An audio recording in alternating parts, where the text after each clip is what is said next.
What if I told you a 39-year-old real estate flipper went from paying $150,000 a year in interest to building his own private bank and now funds every deal with his own money? This isn't theory, it's infinite banking, and it's the real world, and it's really changed this guy's life. So let me give you an example. So he went from flipping 7 homes a year. Each project needed around $150,000. That's a little over $1 million a year he borrowed. Now, he borrowed that at 15% interest.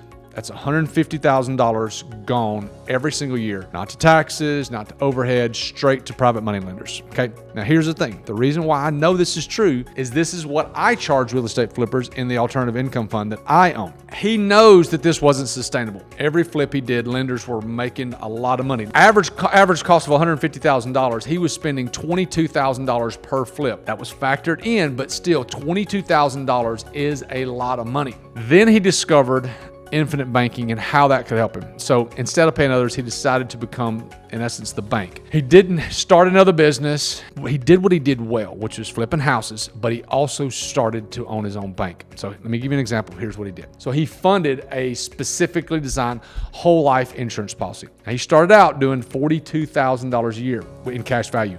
So he used this to finance his own flips. Then after each sale, he paid back his policy just like he would a lender. So this wasn't a one-time play. It was a system, in essence, like a financial engine, okay? He had a $42,000 a year policy. Now, in the first year, not all of that $42,000 is liquid. For every $150,000 he borrowed, he paid $22,000 in interest. So if he did this 7 times a year at $150K, that's $150,000 of interest. So in year 1, he had $30,000 of cash value. So he borrowed $120,000. Okay, so instead of paying $22,000 in interest, he only paid $18,000. So the savings in the first year, he saved about $28,000. Now, let me stop here. $28,000 is a lot of money to redistribute back into your pocket. And that's just what he saved in the first year by just recycling his infinite banking account. Now let's go to year 2. In year 2, he had about $70,000 in cash value. So he borrowed $80,000. Instead of spending $22,000 in interest, he only paid $12,000, saving himself about $70,000. That's pretty massive. So in year 3, he had about $110,000 in cash value. So he borrowed $40K. Instead of paying $22,000 per flip, he paid about $6,000, saving himself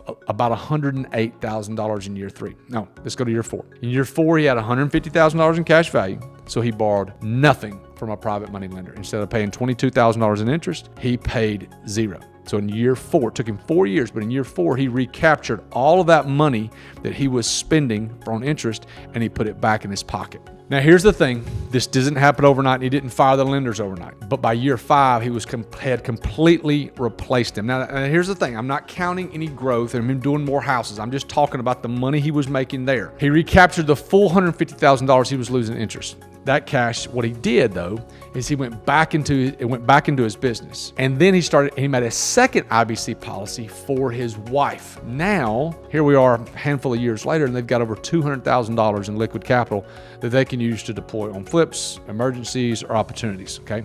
Now, here's the thing you have to understand. This isn't about real estate. It's about legacy. He's not just flipping houses.